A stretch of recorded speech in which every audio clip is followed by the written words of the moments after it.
Hey everybody, welcome to the first ever WeStock pitch. Very excited to have everybody here. We had almost 200 applicants for this first event. Very excited. I think a lot of our applicants came from the great work of our judges in promoting the event, so thank you so much for that as well. We have a very specific topic for this pitch competition. We want to hear how the brands really pivoted and was able to work their way through kind of COVID in 2020 and how crazy it's been, and how they positioned themselves for a really successful 2021. I do want to give the judges the chance to introduce themselves really quickly. So I'll kind of call on them one-on-one. They can give you a little background on where they're from, and then we'll start off with our first presenter. So James, you want to kick us off? Sure. I am James Richardson. I wrote the book behind me. And other than that, I work with early stage brands. Awesome. Geneva? Hi, I'm Janaba Johnson-Jones. I'm the founder and CEO of Hudson Kitchen, and Hudson Kitchen is a food incubator, so we help people start and grow profitable food businesses. Awesome. Denise? Hi, I'm Denise Woodard, the founder and CEO of Pancake Foods, a line of allergy-friendly snacks that were inspired by my daughter's experience with food allergies. Allie? Hi, I'm Allie Ball. I am a former grocery buyer turned wholesale consultant.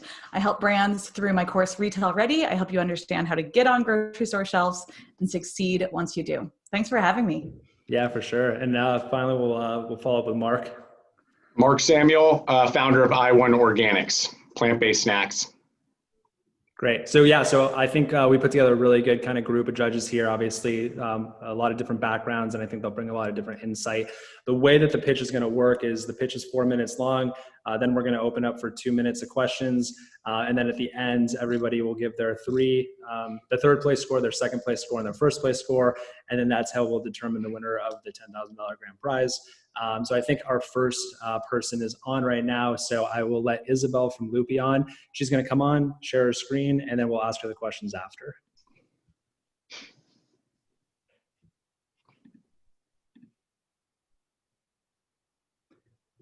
Hi. Hey, Isabel, how you doing? Good. How are you? Good. So you're on with all the judges. You're good to share your screen and start your pitch. You've got 4 minutes, and then if you go past 4 minutes, I'll just give you a little nudge. Feel free to share your screen, and we'll go from there. Yep, doing that now. Give me 1 sec. Okay, can everyone see? Yep. Perfect. Okay, so my name is Isabel Steichen. I'm one of the co-founders and the CEO of Loopy. And Loopy is here to help people live more plentiful lives through the power of the small but mighty lupini bean. So when I first moved to the United States and was telling friends and family members that I was plant-based, the number one question that I was getting over and over again was, where do you get your protein from? And I started digging into that insight and researching it and talking to tons of customers, and realized that protein, mostly the worry around not getting the right type or enough of it from plants, is a real concern for customers when they try to transition into more plant-based diets. So in comes our hero, the lupini bean, the best source of plant-based protein. And we are building a platform for lupini beans with our brand, Loopy. What makes lupini beans so amazing is that they are the bean with the highest concentration of plant-based protein by far. They are also a complete protein, so they can truly compete with soy and meat. And they have 3 times more protein than eggs and 2 times more protein than chickpeas. We decided to strategically launch this novel ingredient in a format that consumers already understand and love, in a category that continues growing at a really fast rate. And so we launched earlier this year in January with our first range of products, Loopy bars, in 3 different flavors, and just added a 4th flavor to our selection. And we're not only appealing to customers who already love bars and are actually trying to get away from whey as well as soy and pea protein isolates, but we are also bringing an incremental customer back to this category, a customer who's looking for whole sources of plant-based protein. And we are a whole source of plant-based protein because we are the only bar who's using a whole bean in our formulation. So when we launched, our focus was laser focused on physical distribution and on retail. And so we set up our retail accounts mostly in the New York City area in our backyard, and grew to over 80 accounts within the first 2 months. And we also sold directly into office spaces as well as independent yoga studios and small little gyms. And then when the pandemic hit, we quickly understood that buyers were not interested in talking to new brands and consumers weren't discovering in retail stores as they were before. So we decided to pivot the business and focus on the D2C side of our business. And what we did was we decided to focus really strongly on our core consumer and understand who is this person, where is this person, and how can we get to this person. We also built a really strong relationship with our consumers and focused on getting repeat purchase rates up. And so we grew our revenue in Q3 to over 100,000 and saw repeat purchase rates grow by 30% month over month, as well as subscription rates grow by 50% month over month. Not only were we focused on building a strong foundation for our brand and strong relationships with our core audience, but we also decided to focus on building a strong financial foundation by keeping our margins really strong from the get-go. And so we have 50% margins in brick and mortar and over 70% margins in D2C. The reason why we think we will succeed in 2021 is because we have laid a strong foundation for our brand and gathered a lot of data that we can now take and go to retailers to prep for our regional retail launch. We actually just unlocked Unify Next last month and are onboarding with them. We are also launching on online retailers like Thrive Market in January of 2021, and we are in close conversations with national retailers about a regional launch. We're talking to Albertsons about a launch in Pacific Northwest in Q1 and looking to launch in regional Whole Foods mid-year of 2021. That's it. Awesome. So I think we want to start with Mark. Do you have any questions? I know this is the kind of similar space, plant-based protein. So, and Isabel, you don't have to share your screen anymore. Okay, cool. Yeah, I'm a fan out the get-go because this is I'm actually eating one right now. Yes, I love it. This is how I eat. I talk about balanced nutrition. I'm a big fan. So I like that presentation. It was very disciplined, and I like the approach. You're not getting ahead of yourself, which is really great. So kudos to you. I don't really have a question. That was just my comment I wanted to give you. I really enjoyed that. It was short, punchy, and has a true storyline that you can easily see. And if you follow that, I think there's going to be some really cool things that come your way. Thanks, Mark. All right, Denise, you want to take it next? Agreed. That was a great presentation, and the product is fabulous. I've eaten the cashew bar, and my nanny and I have been fighting over the peanut butter one. And so, fantastic product. Thanks, Denise. And yeah, I'm really impressed with how quickly you pivoted. I know that this year was full of curveballs, and get the subscription service up and running, and get the e-com up and running in a meaningful way. And I'm similar to Mark. I actually don't have any questions. Yeah, no, that was a really good presentation, and the product is really good, and I'm really enjoying what you all are doing on social. I've been following along. Thank you so much. Well, we big fans of your work as well, so thanks for the compliment. Allie? I feel like I need to come up with a question here. I guess my question is, how are you turning consumers on to this ingredient that they're not familiar with? And what are you going to do as more and more brands realize the power of the mighty lupini bean and start using it in their products as well? Yeah, so I think I would start by who is our core consumer right now. That is a consumer who is open to discovery. It's a consumer who's looking for plant-based sources of protein and for whole protein. And so while we have to educate on those consumers, what lupini beans are, they already know what beans are, and they're already open to beans, and they already consume beans. So we have that advantage, and we're hoping that while we build that strong foundation of our early adopters, we are going to slowly get into more of a mass market play after that. So that's how we think about consumer education. In terms of making sure that we protect ourselves so for one, I have been building a really strong relationship with our growers in France over the last 4+ years since I started becoming obsessed with this ingredient.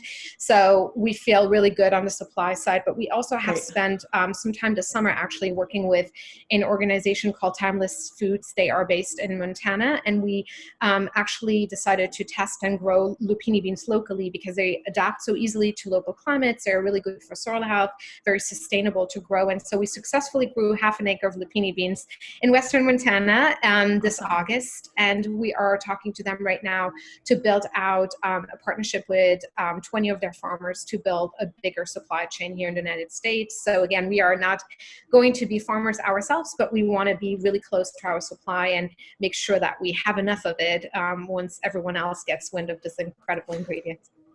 That's great, Isabel. I think that moving forward, that piece of the supply chain will be really powerful in your pitch as well. Thanks. And then James. Hi, Isabel. Thanks for sending the samples. They were yummy. My only question is, how can you describe for us how you're driving traffic to your website? Absolutely. So it's a combination of tools that we're using. A lot of it is organic, actually, through social. We're very active on Instagram, partnering with other brands that are like-minded and driving a lot of traffic in that way. We have started building out a newsletter list from day one. We have over 10,000 subscribers now, and that's also why we see such strong repeat purchase rates. So a lot of it is organic. We have done some paid partnerships and actually organic partnerships with influencers. We've seen a lot of really great traction with YouTube as a channel to acquire customers, and have had a handful of select partners that we worked with on there. And then PR. So we did our own PR for a really long time, just pitching directly to journalists because this education piece is so important. And we just started working with a PR agency in September because we've seen such great return from that as a tool as well to drive traffic. Great. And then Janaba, do you want to finish us up here? I know we're running right on time, so So actually just wanted to say thanks for your presentation and for the great treats. It was fantastic, but I don't have any questions. I'm good. All right, Isabel, thank you so much. We will email you the results after this. Appreciate it. Sounds good. Thank you all so much. Thank Bye. you. All right, we started out strong there with a good one. So Yeah, we're going great. to let in Corn Ryan now. So I think those samples came in today for me. Hopefully you got them as well. And Candy should be joining us right now. Hey, Candy.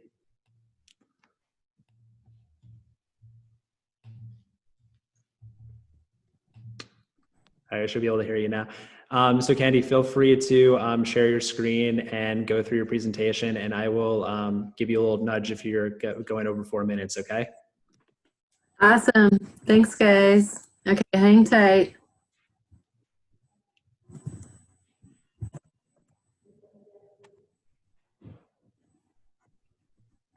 Let's see.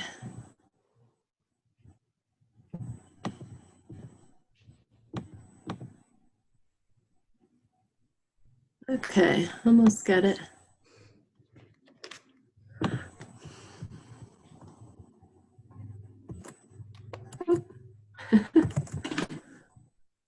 Still learning all this Zoom stuff, huh? It's all right, we're all learning together. Okay, good. Okay, let's see here. Share screen.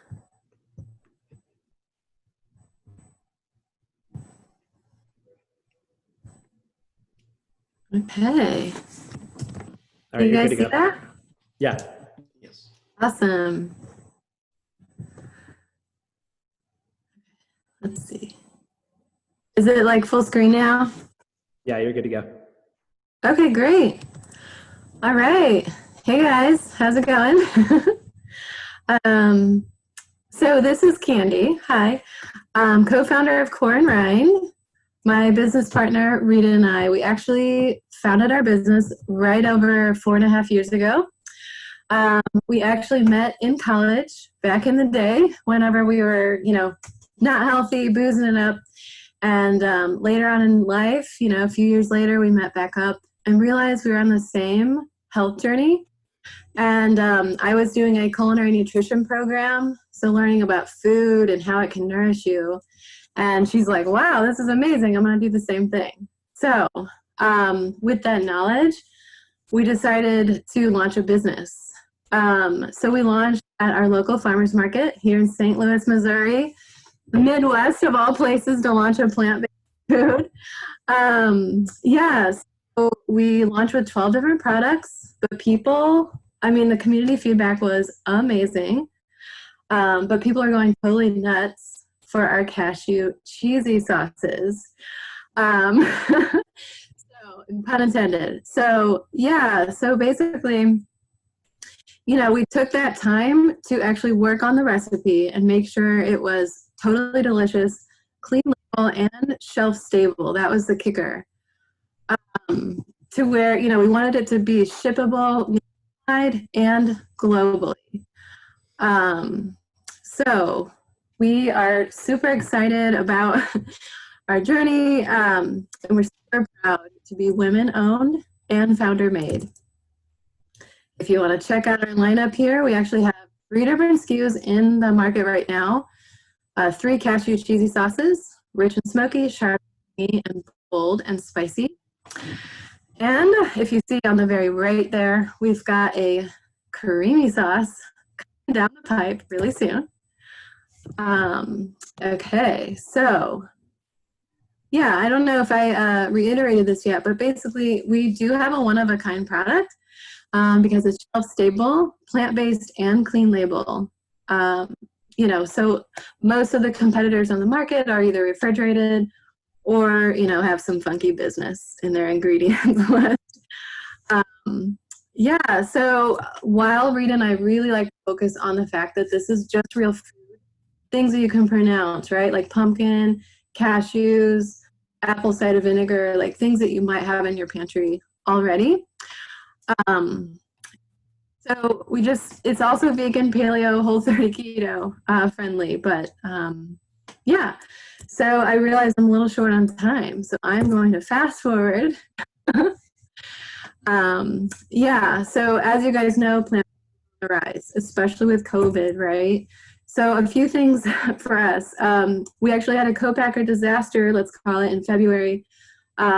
Basically made, I would say 40 to 50 grand out the door, and the co-packer didn't make any product. So right before COVID, we were out of product to sell, and then COVID hit. But, different challenges with the lead times. But we have pivoted, and we are continuing to pivot. Online sales, fantastic. We're so grateful that we made it a shelf-stable product. We also have hired help in order to increase in visibility into some of our most key retailers, Whole Foods Market in the Midwest and Erewhon. And we're keeping an extra close eye on the cash flow, right? So a roadmap to success. Basically, I am so excited at the opportunities that are coming forward with COVID and things like that, because it's helping people really focus on where do they want to put their dollars, where do they want to put their vote, and for us, it just kind of jives with what we're already doing, which, it's like we've created a plant-based product, super clean label, nourishing, but also comfort, guys. Like, we need comfort these days, right? Like mac and cheese, nachos, cheesy pizza, anything.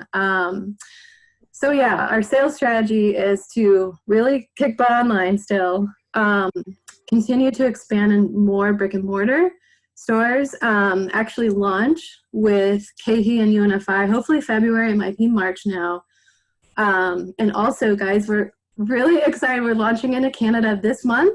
So, and already have a lot of places already lined up with Purity distribution. And that's a big part of our plan next year, as well as right around like maybe Q3 to Q4 would be a European launch, starting with the Netherlands. So, Candy, you're right at about 4 minutes. I feel like we're poised for success. So. All right, cool. So we'll go into questions now. So I'm running a tight ship on time. So. Oh yeah, no, yeah, thank you. If you want to unshare your screen, I'll. Yeah, let's see. How do we do that? Okay. Denise, do you want to kick us off with a question? Sure. The product sounds delicious. I haven't had a chance to try it yet, but I'm excited to. Thank you. Congrats on the pivots during COVID. My question is around, it sounds like you're expanding pretty wide, pretty quickly in terms of going into Canada and Europe. Any reason for the move into other countries before you gain more distribution in the US? Yeah. So we, the one show that we were able to go to this year, right? Like Fancy Food. It was our plan to, do all the big shows this year. It was our coming out party. And now it's like, whoa, pivoting. Yeah. So we actually made an amazing connection at the Fancy Food show through like their export program. And he's Canadian. He has amazing Canadian ties and as well as European. So part of all of this is, we want to kick butt in the U.S., and that is definitely our goal. But we also realize we need to kind of go with the flow as far as who is demanding our product. Like, people are emailing us all the time, from all over. But it's interesting. Canadians are super into our product, and the same person also has connections. We're going to start in the Netherlands. They say that's the perfect spot to kind of check out what's going on in the EU. So, yeah, thanks for the question. And then since we started this one a little bit late, we probably have time for one or two more quick questions. If anyone just wants to raise, I'll kind of call on them if they have a question they want to ask. Mark? I just want to know about the name. Yeah, like our business name? Oh, thank you for asking, Mark. Okay. I love it. So, with our culinary nutrition backgrounds, right? Kate and I's goal has always been to nourish people from the inside out, from the core to the rind. So that's kind of like our backstory. It also kind of plays into our roots of starting out with 12 different products. And, it's been a wild ride. It's been exciting. But yeah, thank you for the question. We want to nourish people is the answer. All right. Thank you so much, Candy. We'll reach out to you after the pitch and let you know how you did. All right. Appreciate it. Okay. Thank you, talk to you guys. later. Bye. Appreciate it. Bye. All right. Let me go to next one up.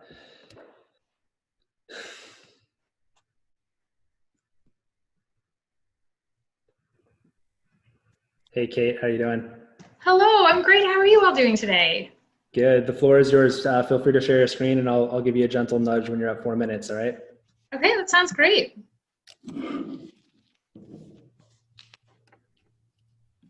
All right. Well, let me know if you can't see my screen, but I'm Kate Brown. I am the founder of Savorista.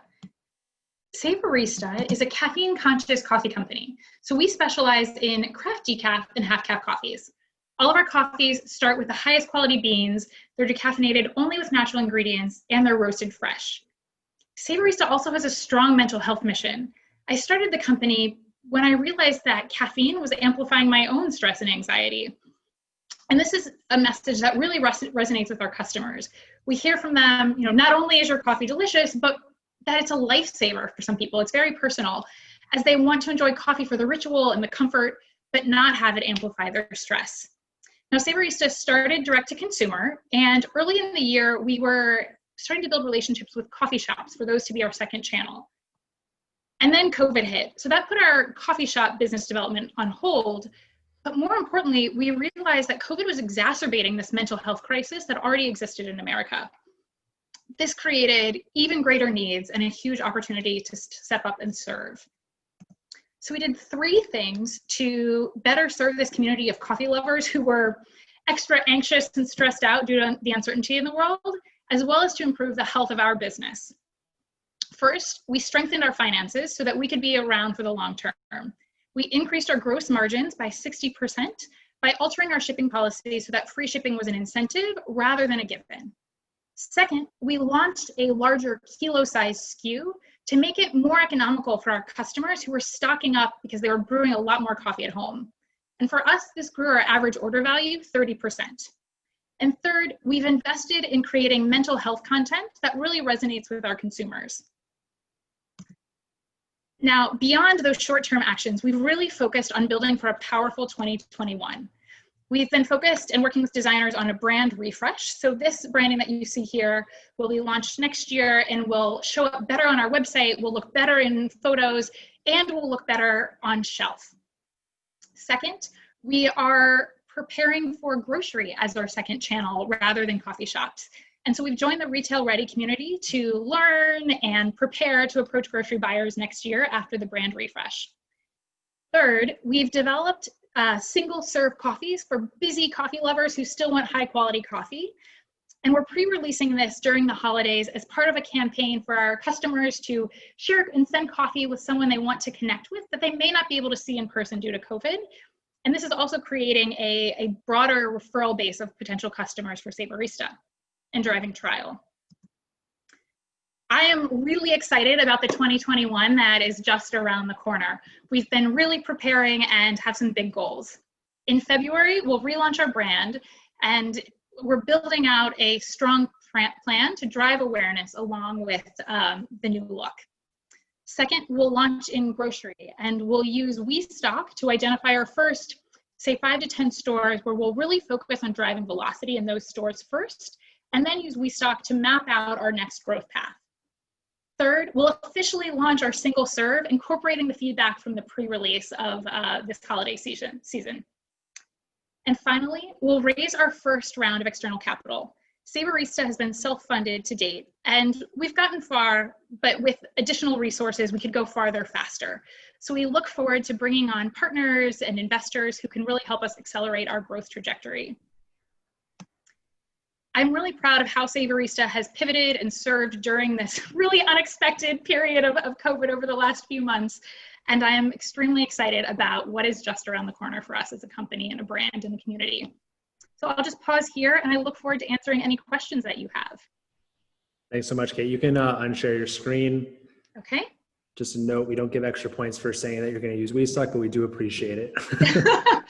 Not expected nor for Retail Ready, but it literally what is part of our plan. So yeah. So I think the best way, I've been going one by one to ask if anybody has questions. I know some people just have some comments, so let's just keep it to questions. Does anybody have any questions that they wanted to bring up?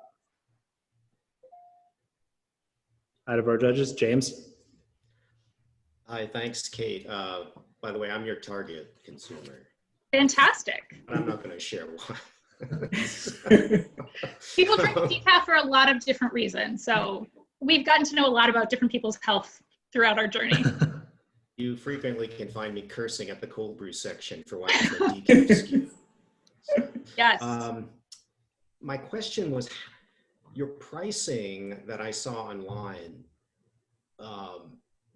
is really high given your high gross margins. So I'm trying to figure out how you arrived at that and what part of that is sort of cash flow management versus strategic pricing. Can you talk a little bit about that?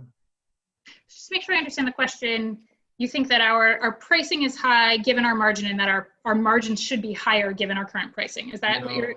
I would assume you could afford much lower pricing, even at a premium price point. Got it. Okay.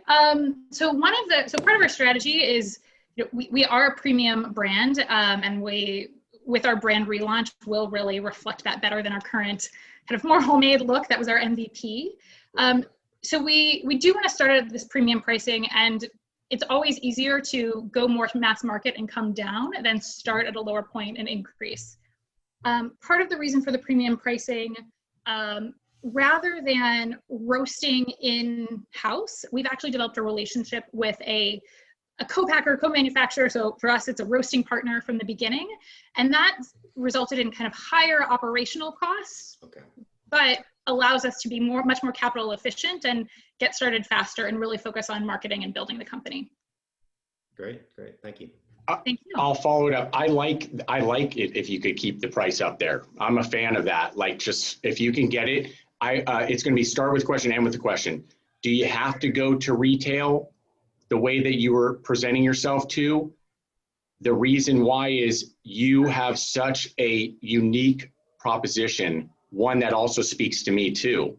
I can't drink coffee because of I already have anxiety, right? So I have to watch that too. You have a really great opportunity to define yourself in the market.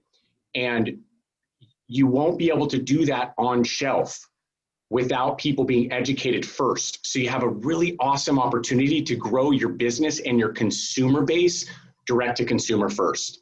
The risk at retail is far too great unless you are capital intensive, right? And most of us aren't. So it's kind of a common question going back to the origin of, do you really have to go to retail? And if so, could you just minimize it, make it super, super hyper-focused regional to start and really get the feedback? You're playing in a really competitive space there. So to answer your question, sorry, there's a bit of an echo. All right, that's better. So to your first question, do we have to go to retail? Why not just stay direct to consumer?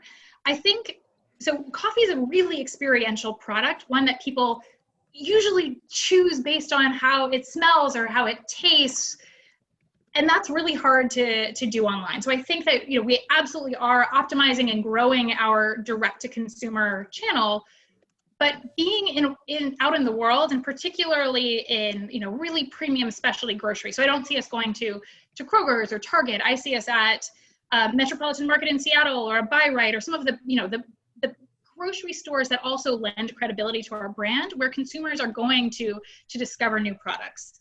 So I don't see it necessarily being only regionally focused and specialized, but I do see it being specialized in, the top grocery stores in the country, where they're known for curating a really beautiful collection, and we can also, extend the credibility of our brand by being in some of those really selective shops.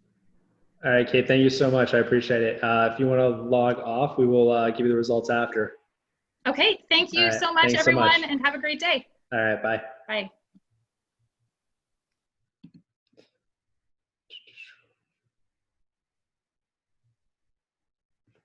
Hey, Brooks. Hello. Hey, man. So if you want to share your screen and go, I'll put you on the clock for 4 minutes and let you know when you're getting close. All right. Let me get my stopwatch on here. All right. How are y'all doing today? Good. How do I share my screen, by the way? Where am I at here? Just the bottom level. It just says share screen. No. I'm in the beverage industry, not the technology industry. All right. Here we go. Y'all see that? Yeah, you're good to go. All right. Well, thanks for the time today, everyone. I'll try to rip through this pretty quickly. I don't know how many of you received the samples. Some probably did on the East Coast and not so much on the West Coast. I'm Brooks Addington, I'm the CEO of Toast Beverages. We have a no, I can't even click this thing. Here we go. We have a non-alcoholic sparkling refresher, an all-natural beverage that we launched in 2017 with the idea of going after the non-alc space. That there's a big gap between a sparkling water and an alcoholic beverage, and a lot of people aren't drinking anymore, and there's a giant gap, and we wanted to fill it. As you're probably aware, that industry has really exploded over the last couple of years. We're seeing the spirits, the craft beers, the mixers, the whole 9 yards. We really seem to be one of the few sparkling high-end sort of healthier options that are out there today. A little bit back on that, a lot of people aren't drinking. 66% of millennials don't feel like alcohol is important. So we've seen a lot of growth in that. Our target has really been what we call the over the hangover millennial. A lot of millennials aren't drinking as much, or they take a lot of breaks. It's not, Mad Men 3 martini lunches anymore. People might not drink for a few days and then hit it for the weekend. Thoughtful host, really everyone needs to have a little bit of toast or something special to provide for customers in a restaurant or at a party that aren't drinking. You can't just show up with a Pellegrino and a lime anymore. Obviously on premise. I'm going very quickly, guys, to get to the good stuff. We've had some great press: New York Times, Bloomberg, Washington Post, Vogue. I don't know if you've been on the website, Mary Clear. All of it earned media. We haven't paid for any media at this stage. A lot of people are coming to us again because I think we're on trend. We have a good-looking brand, a good-looking beverage, a lot of events. So this is kind of a white space we can own. We're in that high-end sparkling, on the extraordinary side. Not defined by being an alcoholic beverage. We're not trying to be a better wine or a better champagne or a spirit or a beer. What's unique about us is we created the beverage to be something that is accessible, meaningful, and has a lot of the attributes of an alcoholic beverage. I'm gonna rip through this to get right to the good stuff. What happened with COVID? So we were pushing pretty hard on retail and on premise. We cut that very quickly in March, went straight to direct to consumer, reallocated all the trade show spending, marketing spending went onto the website, onto Google Ads, brand collaborations, that type of thing. We saw our online revenue double in April, and it sustained that through 2020. We wanted increased online awareness. We adjusted online sales to be more friendly to buyers.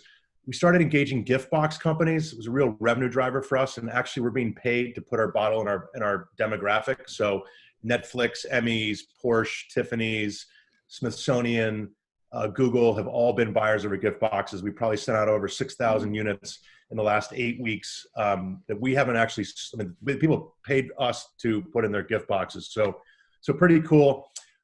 So expand dropship relationships, focus demographics, Crate and Barrel, Motherly, the rest of that stuff. What happens for the next year? We're moving into these markets. Our online is continuing to explode. We need to now go after the store growth. And that's really where we're going to be moving into. Back to restaurants, that's going to be another sort of 6 months to a year. But on the store side, we just brought in a new distributor this week that is going to open up California, Dallas, Chicago for us. A smaller shop. What we're seeing is that if we can bring in, I think this fits well with you all, if we can bring in the demand, now we've got a great story to say, hey, look, we're doing great business in Northern California. How do we then encourage the stores to bring us on? So, and I know I'm 5 seconds. Brooks, I'm gonna have to cut you there. We're already running a little late, but I think that was a great presentation, and you definitely went through the key stuff. If you want to unshare your screen, does anybody have any questions? They want to go first? James? Yeah, thanks for that. My only question was, before the pandemic, what was your trailing sales annual? We did 412,000 in 2019. Okay. We're expecting to do 800 or north of that this year, and we haven't raised really any capital. It's all been sort of internally seeded. No big money behind that. Cool. Good job on the PR, by the way. Thank you. Anybody else? Yeah, Brooks, I wanted to just say I really like the product. I do have one question. Do you have people that are thinking this is going to taste exactly like champagne, and maybe I found it a little bit more closer to cider than champagne? Do you get any of that feedback? We do get that feedback. I would call it like a less than 5%er. Okay. The low-hanging fruit, the sort of easy story is like, oh, you're better Martinelli's. And that was something we faced a lot in 2017. Yeah. 2018, but as non-alc has become much more on trend, and I think our messaging of saying, hey, look, we're not trying to be anything than what we are, which is a great tasting beverage that has a lot of the attributes of an alcoholic beverage. It's dry, it's got a mouth, nose, feel, finish, all that stuff, but not any alcohol. And that's a big benefit for us because people aren't going into it and saying, wait a minute, I'm expecting Dom Perignon and I'm getting this ginger thing. What's going on? Or yeah, it doesn't taste like craft beer. We've really tried to stay away from that. Awesome. Well, thank you so much for your time, Brooks. We'll be in touch after, and good luck. You got it. Thanks so much, everybody. All right. Thanks a lot. Bye. Bye. Cheers. All right. Rolling through the halfway spot now. Good job moderating, Cameron. I'm trying to keep the show rolling here. Hey, fella. So you can go ahead and share your screen, and I'll put you on the clock once you do, and I'll let you know once you start to get to 4 minutes. All right. Okay, sounds good. This looks different than what I looked earlier. Where's the share screen function on this? On the bottom. Under more? Just the green button in the middle on the bottom. I don't have a green button on the middle. That's the weird thing about this. Hold on. There we go. Got it. Okay, thanks you guys. No worries.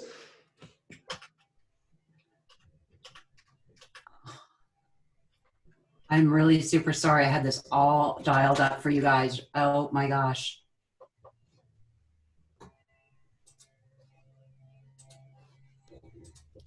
Okay. Can you guys see my screen? We cannot now. Do you want me to put you back in the waiting room and you can figure it out, and I'll let someone else go? Let's see. Can you see my screen now? Yeah, you're good. Okay, great. All right, take it away. Thanks very much.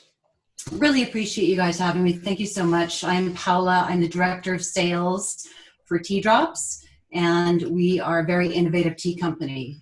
We don't have a tea bag, so we steep instantly. We are toxic free because there's no microplastics with whole leaf teas, often in those silky bags. There's 20% less waste because there's no tea bag, and we have a patent pending on our manufacturing process. So oh boy.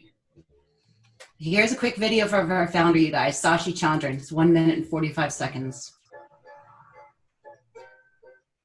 Hi, my name's Sashi Chandran. I'm founder and CEO of Tea Drops. We make an assortment of bagless dissolvable teas. We call them bath bombs, except they're actual loose leaf teas that dissolve in your cup. Our mission is to create magical tea moments that connect you to what's important, connection to oneself and connection to others. I personally come from a very tea-centric household. My mom is Chinese and my dad is from Sri Lanka. And I grew up loving the benefits of loose leaf tea and that it's more aromatic, it's more rich, it's more flavorful. I tried to always make loose leaf tea at my work desk and realized that it's a very cumbersome process. It takes anywhere from 3 to 7 minutes to actually steep tea depending on the tea variety. And so that kind of set me on a journey of experimenting with different tea blends and varieties in my own apartment kitchen. We would work from 6 a.m. all the way to midnight. It was just a magical time of working really, really hard, but also knowing that I was creating something that was of value that people connected to. Tea Drops are the only bagless, dissolvable loose leaf teas. We are fair trade, we're organic, we're kosher certified. We ethically source our teas all over the world. We ensure that all tea estate workers are paid a fair, livable wage. We're really proud at Tea Drops to be women-founded, women-led, and women-operated. And here we just want to make a very simple but high-quality loose leaf tea experience that you can enjoy anytime, anywhere, whether you're on the go or you're in a more formal tea party setting, that this is a tea that's for everyone.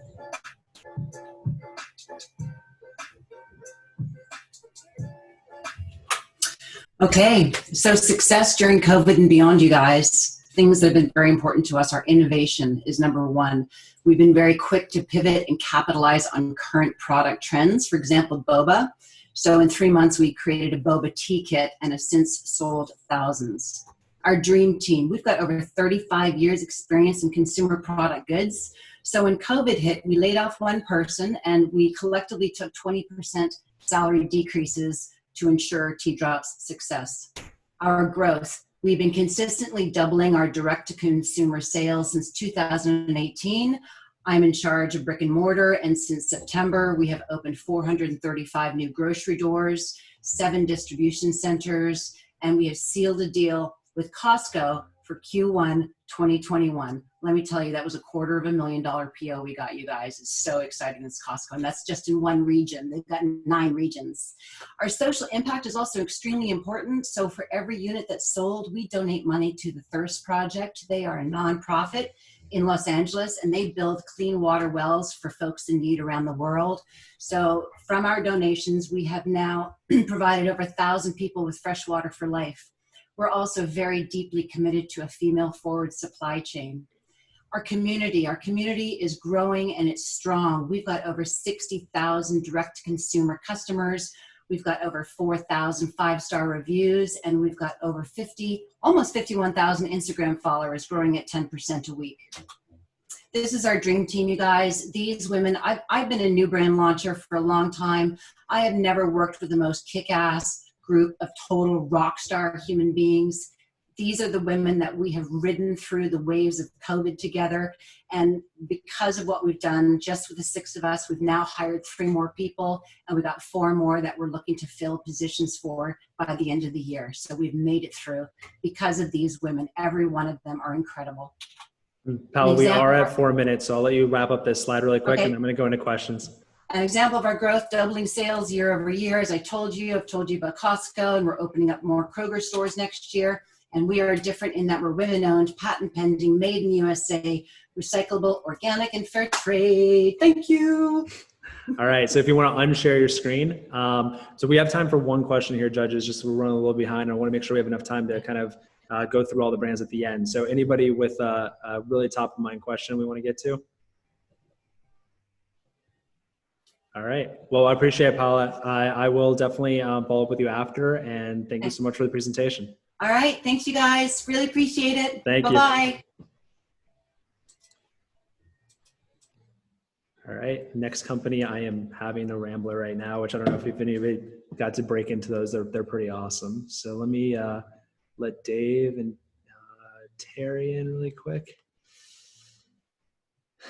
Hey, Dave. Sorry for running a few minutes late here. Thanks for being patient. Hey, Terry. So you have 4 minutes. I'll let you share your screen, and then we'll open up for any questions after. Okay, great. Second here to get that going. Hey, this is Dave. Can you guys see me? Yeah, I can see you. Great. Terry's on too. Great. All right. Take it away. All right. Well, hey, I'll get us started. My name is Dave Mead, and I'm one of the co-founders and the chief marketing officer of Rambler. And Terry's our president. So just want to first say thanks for having us. We're honored to be a part of this pitch. So in 2018, we launched Rambler.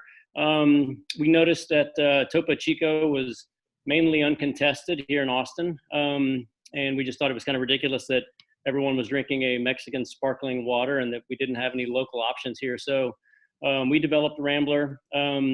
We created a proprietary limestone filtration system. But we knew that when we launched that we didn't want to be just another water on the shelf, that we wanted to be an authentic sparkling water, a sustainable sparkling water with a give back program. So we created a mineral formula. It's a man-made mineral formula that's sodium free. We found a local brewery to help us make the water. So we're made here locally in Austin. And we reached out to Texas Parks and Wildlife Foundation and asked if they would want to partner with us, and they said yes. And so we created a partnership with the foundation where we help raise awareness for land and water conservation, so consumers can feel good that they're also giving back. So our TLF formula and our carbonation, we feel is at a perfect level, and it's really made us a one of a kind sparkling water. We're packaged in recyclable aluminum cans, which makes it easy to take to the lake and to the swimming pool. And as we begin to expand outside of Texas, right now we have an original formula. Most recently, we launched a lemon lime and a grapefruit flavor, and just going directly at Topo Chico as our main competitor. And as we start to expand outside of Texas, we feel that it's hugely important that we have a conservation program that speaks to people regionally and nationally, and not just Texans. So we've created a program called Every Can Matters, and we most recently partnered with American Rivers, so that again, as we start to expand into other parts of the country, our conservation and our give back program will resonate with consumers. So that's really the foundation of Rambler. We've been in market for about 2 years. We're growing quickly, and I'm going to let Terry talk to you a little bit about how we're poised to succeed. Yeah, so COVID was a pretty big curveball in our business, much like everybody's, I'm sure. And we realized that the retail world was going to be a different place for the foreseeable future. So what we did was we pulled our resources and changed our model. As you can tell from this slide, we were a one SKU brand that was focused in regional grocery and on-premise. We were really trying to seed our brand in non-traditional sampling opportunities. So concert venues, food festivals, barbershops. You know, we were really trying to connect with the consumer in a unique way, and that all came to a screeching halt. So what we did was we shifted to pack types first. We innovated and we made a multi-pack, 12-pack. We made a single serve, a large format, and those products allowed us to get into different channels. So we attacked the drug and the convenience store channel, the liquor store channel, trying to reach consumers at different points in their day, different occasions. The larger packs really helped us in the grocery channel, specifically going from a 6-pack to a 12-pack, because we realized consumers were shopping less and they were stocking up. So that was a big shift for us that really helped our business. As Dave mentioned, we developed flavor. So we wanted to take on the LaCroix and the Waterloos of the world at the same time with our direct competitive set of Topo Chico, Mountain Valley, Perrier, Pellegrino. They all make citrus flavors. So we thought, let's go head to head with them with our man-made mineral water.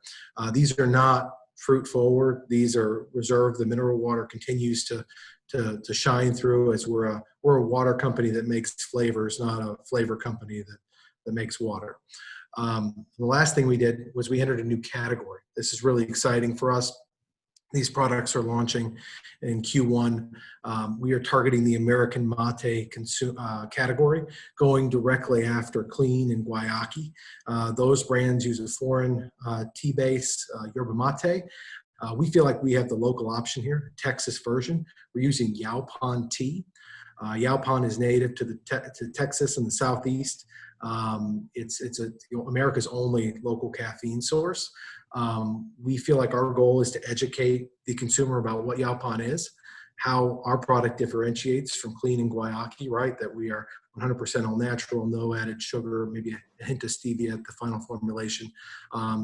And with Yaupon, it's a little bit bitter, so the flavors will really offset that bitterness. We feel like, just to let you know, if you just want to wrap up this slide, just to let you know. Oh, sure, yeah. 4-minute slide. Yeah, so that's about it. We blended our sparkling water with this Yaupon tea, and that's our new product. That's it. Awesome. This is kind of the future for us long term. So, yeah, love the glass bottle. Sweet. Cool. So if you want to unshare your screen, any judges with any questions that they'd like to ask for Dave and Terry? What is the difference between other sparkling waters? Meaning, when you had mentioned the first example, Topo Chico, that doesn't come to mind for me, right? As a consumer, I'm thinking of like the LaCroix and everything else. Yeah. For everybody, I would assume maybe everybody would be wondering that, but I don't get that part. Sure. Yeah. Go ahead, Terry. I'll let you jump in. Oh, so yeah, we make man-made mineral water. So we don't take the water from a source. We view our competitive set as Perrier, Pellegrino, Topo Chico, and Mountain Valley, which are all mineral waters. So we hand make it. It's sustainable in the sense that we are not taking from an aquifer. This is municipal water that we are cleaning and adding minerals to. So there's no sodium. There's the exact amount of minerals we want. It tastes the way we want it. There's no things we can't control, and we can make it anywhere in the country. And I'd like to add one thing to that. Not only does it are we a mineral water and sustainable, but a lot of the other sparkling waters on the shelf, they're original. They're simply purified. So there's no minerality, and really there's no taste to them. So we feel like we actually have a superior taste.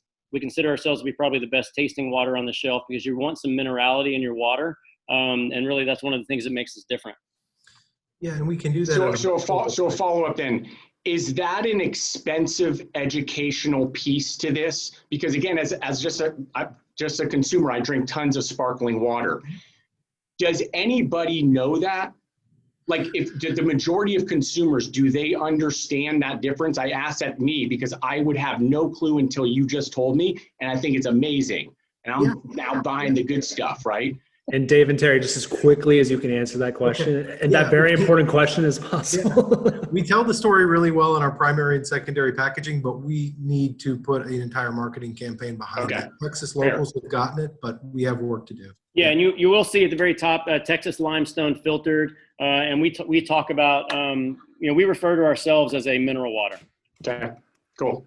Awesome. All right, thank you guys so much. Appreciate it. Thank you. Appreciate the time, guys. Thanks, guys. Afternoon. Bye. Bye. All right, our only non-food and beverage product coming up next here. Hey, Dave. Hey, Cameron, how's it going? Hey, let me let Anthony in really quick too. All right, beautiful. You're a little quiet too, just if you want to. Yeah, let's see if I bring that in a little bit. There we go. Yep, and I'm going to start your timer. Feel free to share your screen, and I'll cut you off in 4 minutes rather abruptly like I've been doing other people. Beautiful. All right, Anthony's going to share now. All right, can everybody see my screen? All right, Cameron, give us that countdown. 3, 2, 1, and we'll hit it. You're good to go. What's up, everybody? My name is Anthony Barisi. And I'm Dave Sadaka. And we're the Pasta Life boys from NYC. Dave and I created Pasta Life because plastic straws are absolutely terrible for the environment, and the alternative, soggy paper straws, absolutely suck. Dave and I created the first proof of concept product right in my very own kitchen. And from kitchen concept to mass production, we have created the first ever gluten-free pasta drinking straw. People ask us all the time, why pasta? And we say, because everybody loves pasta. Pasta is what brings people together. Our product comes in 3 different sizes and 8 different colors, made from 100% plant-based ingredients. We launched our business in September of 2019 with a business-to-business approach, selling direct to bars, restaurants, and hospitality groups. And we also built a local community of mixologists as well as other established brands around our product to gain a ton of momentum and brand recognition. In January of 2020, we partnered with one of the largest food distributors in the country, Gordon Food Services, to scale out our distribution right as we started to see our sales start to skyrocket. But in Q1 of 2020, COVID hit us like a ton of bricks. So when COVID hit us, the hospitality industry completely shut down, and we saw sales and demand for our product completely plummet from a B2B approach. So Dave and I, we looked back at our business and we said, how can we innovate? So what we did was we pivoted our business model to focus on direct-to-consumer sales. We did that by first leveling up our content creation capabilities, and we started creating new engaging content on social media to convert new consumers and attract new people to our brand. To date, we are converting the majority of our sales through social media. We even dropped a video educating consumers the importance of pasta straws and that they are 100% turtle safe. We wanted to show that we are dedicated to saving our environment as well as turtles, because plastic straws are edible. All of these different initiatives helped us land in major news and media outlet publications, which help us scale the attractiveness and people coming to our actual brand. And we made headlines. We also saw with COVID-19 that although PPE is essential to fighting the virus, it's polluting our ocean. So we wanted to do something about that. So what we did was we created the first ever reusable slurp mask that was paired perfectly with a smaller pack of pasta straws, which allowed people to sip safely and sustainably while enjoying their indoor or outdoor dining experience. We also donated a portion of the proceeds to the Ocean Conservancy Foundation to combat plastic pollution. Inventory replenishment was quickly approaching at the start of COVID-19. So Anthony and I looked back the last 6 to 8 months. What was customer feedback? How can we improve our product and expand our offering? We improved our product use life by 30+%. We redesigned packaging based on our retail initiatives. We introduced a smoothie straw based on customer demand, and we launched an individually wrapped pasta straw in response to COVID-19. We partnered with 2 of the largest D2C players out there, Amazon.com and Walmart.com. We tapped into our local retailers so we can learn more about consumer demand for our product. And we were super excited about launching with WeStock as they assist us on our retail journey. We onboarded supplies on the fly so we can tap into Cisco's enormous customer base as we continue to expand in the hospitality footprint, because we believe the hospitality industry will come back bigger than ever. So each one of these initiatives that we were able to accomplish during COVID-19 has set us up to be successful in 2021. So we wanted to break into brick and mortar retail, grocery and fast casual restaurants. We want to continue to innovate our product because we're not just a straw company. We're currently developing other single-use items made out of pasta. And most importantly, we want to commit to preserving our oceans and getting rid of plastic pollution. So we're going to be hosting beach cleanups and different events with partners like the Ocean Conservancy. Thank you. Thank you guys so much. Sweet, right on the money for 4 minutes. So if you want to unshare your screen, yeah, and judges, any questions? I'll kind of call on the first person who raises their hand if there's any. Denise? Hi guys, very cool idea. Was excited to try the product. Is there anything proprietary? Like, could another company come out with a pasta straw or pasta single-use products? Unfortunately, yes, they can. It's a compositional patent. We've already looked into it. So it's something that, you know, it's really going to be first to market, building our brand, which we started to do, and really, you know, getting there with and expanding our products. Because we're not just a straw, like I mentioned, we're currently in development of cutlery right now, just to, you know, keep that on the down low. Very cool. One follow-on question. What's the straw made out of? I mean, well, like I know it's made out of pasta, but what is it? Rice flour or like what is it? Yeah, it's made out of rice flour. Yeah, rice flour, and we use a tapioca starch, and we also are starting to use a cornstarch to strengthen the product composition. Very cool. Thank you. Anybody else? All right. Reusable? You say single use, but is it reusable? Well, we say that our pasta straws last 3 times longer than the standard paper straw. So that brings us to about like 40, 45 minutes. So you can have 2 to 3 drinks in that time. So yes, I would say it was reusable, but if you did have 1 drink, let it sit out for a while, you wouldn't really want to, use it again, but you can eat it. So manja. Okay. So if you got hungry, there is a cutlery company, but and this ain't on the download, dude. You're out now. You're out now, bud. It depends on how fast you're drinking that night, Mark, for how many single uses you want it to be. But yeah, so that's awesome. I appreciate it, guys, and we'll be in touch with you after the show. Amazing. Thanks so much, everyone. All right, great job, guys. Yeah, have a great day.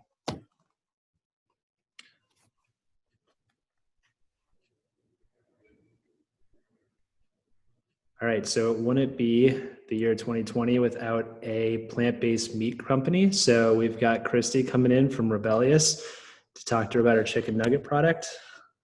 Hey, Christy, sorry for being a few minutes late. Thanks for being patient. Guys have a lot going on, no worries. Feel free to share your screen and I'll put you on the time. Okay.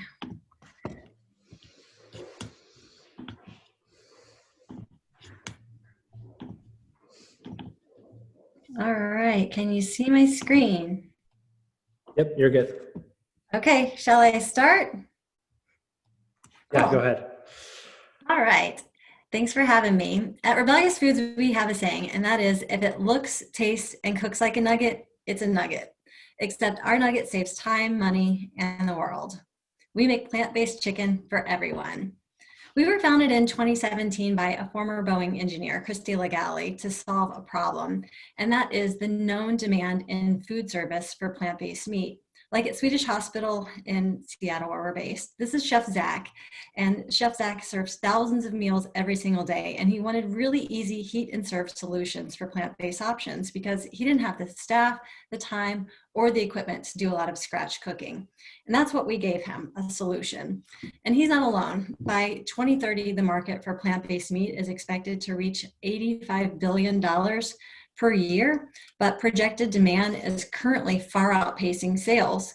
It's currently representing only about 25% of demand by 2030. And plant-based meat production is very low compared to overall meat production. It currently represents about 1/5% of the entire meat industry. On top of that, it's really expensive. It tends to cost 2 to 5 times the price of animal-based meat, making it inaccessible to a lot of people like Zach. So we're solving that problem by developing novel production equipment, a new generation of equipment that will allow us to make plant-based meat that's faster, higher quality, and less expensive than the current varieties out there. And that will enable us to meet this unmet food service market for plant-based meat of an estimated $1 billion a year. That is until COVID. So in March of this year, what we thought would be a blip on the map turned out to basically change our entire business model. If we wanted to stay alive, we had to go into retail. So that's what we did. We redesigned our nugget shapes. We developed packaging, working very quickly, and started reaching out to retail partners. Within 2 short months, we were in 2 stores in the Seattle area with this new packaging. And today, we're really excited to be in 21 stores from California up to Seattle. How we're planning on succeeding in 2021 is that we have basically completely redesigned our products. We did an overhaul of our nuggets, making them non-GMO and complying to retail standards for folks like Whole Foods and local natural store chains. And we developed patties and tenders so that we could have a larger footprint on the retail shelves. On top of that, we worked with our branding agency to create beautiful new packages that will stand out on store shelves. And we created a marketing budget that we're planning on executing in 2021 with a very big social campaign. On top of that, we're becoming SQF certified, which is a third-party auditing plan that we know will be attractive to some of our retail partners. Because we do our own production, we were able to pivot fast, and we have scaled up our new production line, installing bagging equipment and such so that we can actually meet the needs of our retail partners.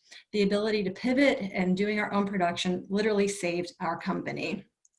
And that's important because we see this as a growing market. Plant-based sales are growing 14 times faster than total food sales. And shoppers who buy plant-based food in particular are spending a lot more money than the average shopper. We have the right product for the right time. Plant-based nuggets in particular are making up 34% of subcategory sales and have the highest growth rate in 2019 of the entire subcategory. And it's not just anecdotal. Take it from folks like our friend Corey at Ken's Market, one of the first stores to bring us in. He loves working with us and he loves the product, but even more importantly, his customers do. And we're leveraging existing partnerships like our distributor partner at Earthly Gourmet, which did food service distribution, but they also do retail distribution, allowing us to get in more stores in the Pacific Northwest. And he sees the product is doing quite well also. So in 2021, our plan is to launch these new products, the new nuggets, the patties, and the tenders in at least 70 stores in the Pacific Northwest.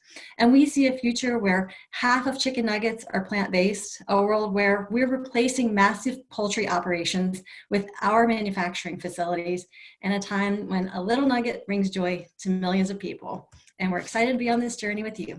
Thank you. Thanks a lot, Christy. If you want to unshare your screen, judges, are there any questions here? Denise? Hi, congrats on the pivot. I have a question in terms of between doing your own production and moving into retail, which I find to be more expensive, at least for my business, than food service. How are you funding the business, and has COVID changed your fundraising plans moving forward? Yeah, that's a great question. We were really fortunate to have just closed the Series A right as COVID was hitting. I mean, obviously these things take a long time. So we had been fundraising for probably 8 months prior to that, but we wrapped up our Series A just around the time of COVID. Our investors are pleased with what we're doing. Obviously we had to change our direction, but they have a lot of confidence. And ultimately what we plan on doing is really being a solution to help with changing the way that plant-based meat is manufactured. So while I work on the sales side, what we're really doing well is we have this whole team of engineers that are developing novel production equipment, looking at what are the bottlenecks in plant-based meat manufacturing and how do we get past those? And that will allow us to make these foods less expensive as well as scale them really quickly. And so as long as we can hit our milestones on the equipment side, as well as bring in some revenue, our investors are pleased with what we're doing. And we've already got a lot of folks who are knocking at our door thinking about a Series B. Congratulations. Thank you. Christy, thank you so much. I will be in touch after the show. Appreciate it. Awesome. Thanks for your time. Bye. Thank you. Great job. All right. So 2 more presentations and then we'll go through the judging. Hey, Bella, how you doing? Hey, everyone. Oh, that wait was so painful. So you can share your screen and I'll put you on the timer. Sounds good. Thank you. Good to see everyone. All right, you're good to go. Okay, awesome. Thank you. Is it my whole screen you see, or is it just the presentation? We see the presentation. You're good. Okay, great. Sounds good. Okay, so officially in the hot seat. So hey, everyone. My name is Bella. I'm the founder of Coconut Whisk. We are a mission-driven vegan and gluten-free baking mix company based in Minneapolis. And thank you, WeStock, for hosting this. It's an honor to be here today. So a little background story. I immigrated to the US with my family, and growing up, we really didn't have a lot, but I always found comfort in the kitchen. I remember Betty Crocker mixes being the highlight of my week because making something by myself really gave me a lot of confidence. But then a few years ago, I went plant-based, and that's when I had to kick Betty to the curb and went on a mission to find something better, and that was Coconut Whisk. So baking can be tough, especially if you're vegan, gluten-free, or someone with food sensitivities. And so that's where we come in. We make it super easy and fun for anyone and everyone. And now for our products, we have 4 signature products, our pancake and chocolate chips being our best sellers and the one the judges got as well. And so I hope you enjoyed them. And now looking at our timeline, so I launched in 2018 in my college apartment alongside my life partner and business partner, Miles. And within 2 short years, we grew our website to 390%, or we grew it. And then we grew our store by 50 stores. And now we're on to our second distributor, which will help us go nationwide. And I like to joke that I'm really surprised. I'm just as surprised as you are that we're still here because, you know, we're just figuring it out as we go, but we're having a good time, and that's all that really matters. And so 2020 has been pretty crazy for us. We had decreased revenue, we had interferences with our supply chain, but our team really did awesome because this year we just focused on what we could control. And so that's why we invested into more marketing, more e-commerce, more digital ads, business fundamentals, and our relationships. But my favorite thing that we did this year was our Pancake and Waffle initiative. So in early March, we decided to send out pancake mixes to families who depended on free and reduced lunches. And this helped us become proactive instead of reactive. And this really deepened our relationship with our customers and our community. And it really got people together for a good cause. And so now I like to say, when in doubt, just help out your neighbors. So in 2021, I really hope it's a fresh start for all of us. I think we all deserve that. And so next year, our hopes is to expand into more stores nationwide and grow our team. But one of the most exciting things we're working on is our Minneapolis Downtown Council, or our partnership with Minneapolis Downtown Council, to bring to life the Coconut Whisk Snack Bar. So our mission is to raise awareness on food insecurity and also highlight BIPOC businesses alongside ours. And so through this space, our main goal is to donate 50% of our net profits, and through the Downtown Council, we're able to get really great terms on our rent. But now it's our job to look for funding. So as a small business, we definitely know how to stretch a dollar. So with $10K, that would be game changing for us. And so it'll all go towards renovations, our equipment, our staff, our training. And so that's what I'm really looking forward to next year. And so to wrap it all up, the coconut tree, my culture, means the all-giving tree. So I really hope this presentation showed you how dedicated we are to making next year a successful one, not only for us, but for our community and for everyone involved. So thank you so much for your time. And I think my 4 minutes is up. So thank you. Perfect. 10 minutes to spare. So you can unshare your screen. Yeah, thank you. Judges, are there any questions? All right, Bella, we appreciate it. We'll follow up with you after the show, and I'll let you know how everything panned out. I really appreciate your patience waiting, and great presentation. Yeah, thank you so much for your time, everyone. Thank you. Bye, take care. All right, now Erica from Siren, who has actually been on since the beginning, says it's been a patient wait for her. Hey, Elizabeth. Hi, how are you? Long-awaited arrival. So you're good to go. Whenever you share your screen, I will start the timer and we'll be good to go. Perfect. Great. Well, nice to meet all of you. I've met some of you before, but for those who I haven't connected with, my name is Elizabeth, and I am the co-founder and CEO of Siren Snacks. We're a Bay Area-based company focused on making plant-based, function-forward snacks designed for today's grab-and-go snacking.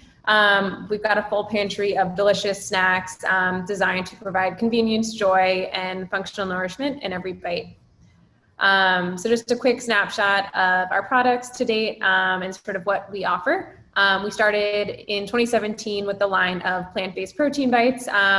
This line was originally created by myself and my sister Abby. I started following a plant-based vegan diet, found it so hard to get high-protein, delicious snacks that I could feel good about eating every day. She was a college athlete looking for high-protein snacks to fuel her athletic performance, and so that's how the original line came about. But we quickly realized that the form factor was really perfect for any type of kind of grab-and-go snacking or incorporating different functional benefits. So we've since expanded to a line of organic energy bites, restaurant relaxation bites with CBD, and a line of keto-friendly nut butter bites that'll be launching in Whole Foods Northern California and some Target locations next year.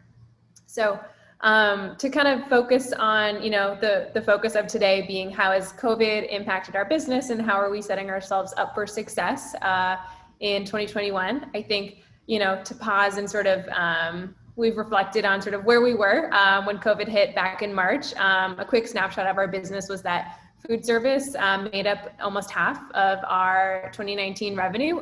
We had really focused our efforts internally and our resources on building out a strong pipeline within the food service channel.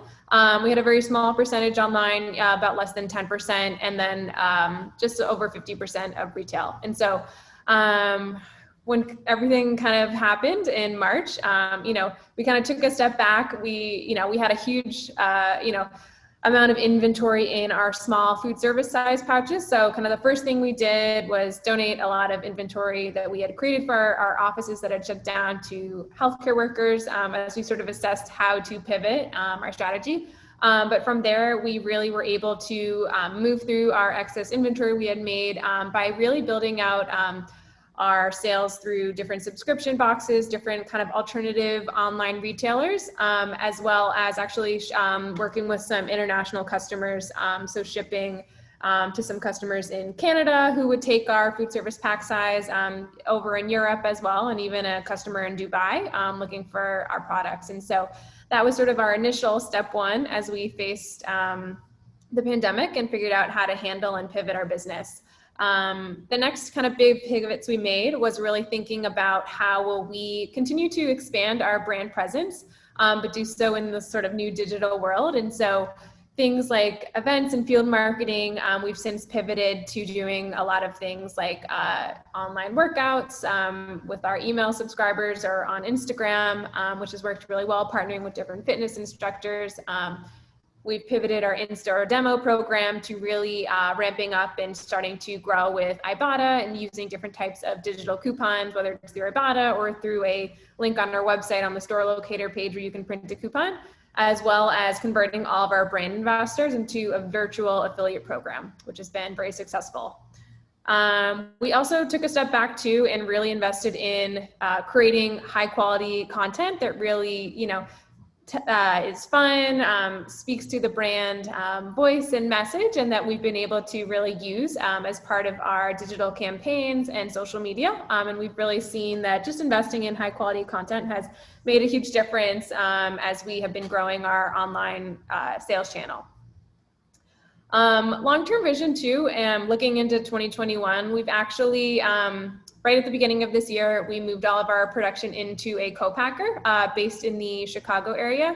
But as we look towards 2021, one thing that we're excited about is a partnership that we are finalizing with a space up in Sonoma County called the Barlow. We're working with them to rent one of their small facilities. It's essentially kind of an outdoor marketplace where there's different wineries, cheese shops, kind of artisan producers who have spaces, and it's sort of an outdoor marketplace. And so what we'll be doing next year is renting one of their spaces and doing more small batch, limited edition flavors. And we think that this sort of parallel model will work really well to complement the co-packer who is producing, our kind of most popular flavors that we're shipping out to our retail customers that we launched with this year, like Target, CVS, and Kroger, that are ordering the same flavors. It's very predictable in terms of their orders. And so working at the space at the Barlow to do seasonal, small batch, and starting to line up some different collaborations with various influencers we worked with and some of our other brand friends as well.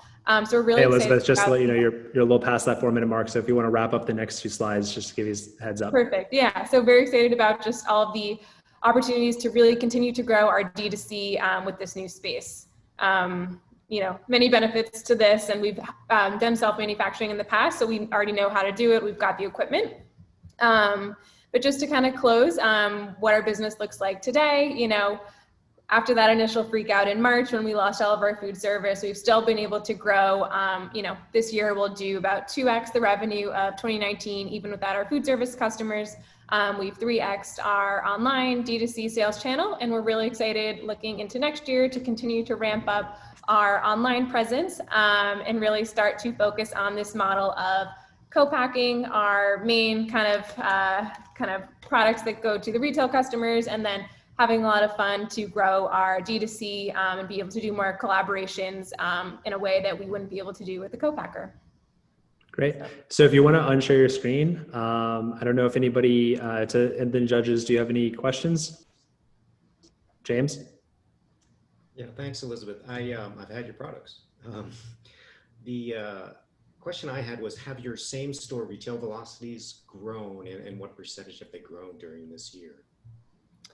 Yeah, we did actually see a bit of I think the protein bar category, which is where our products live in the store, unfortunately did have a little bit of a dip this year relative to last year.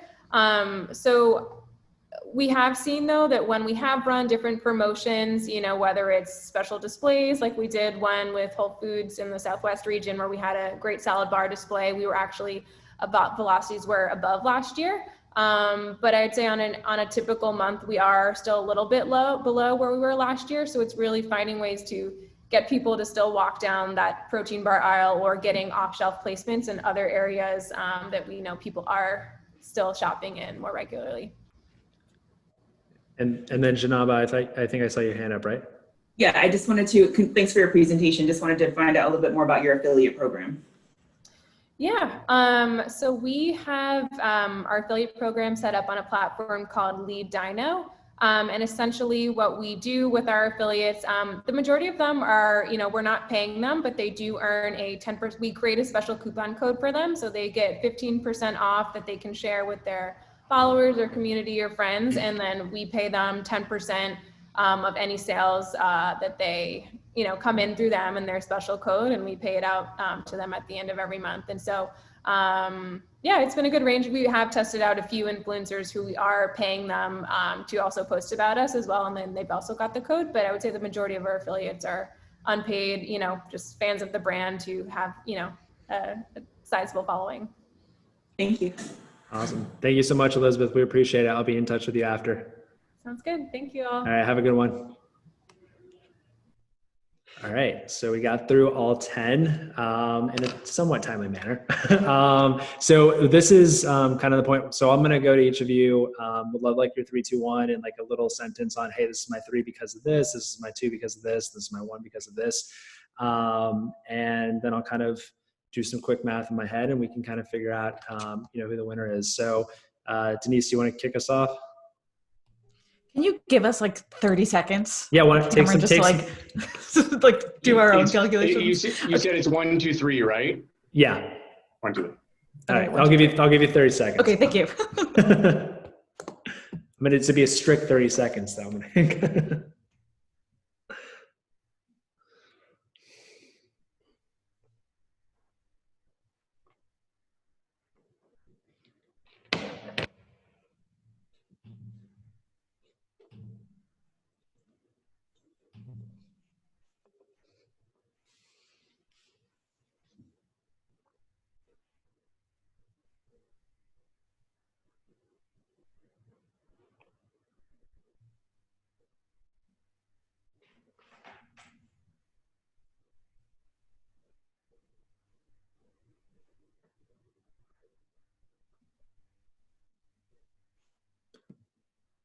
All right, Denise, are you ready to go?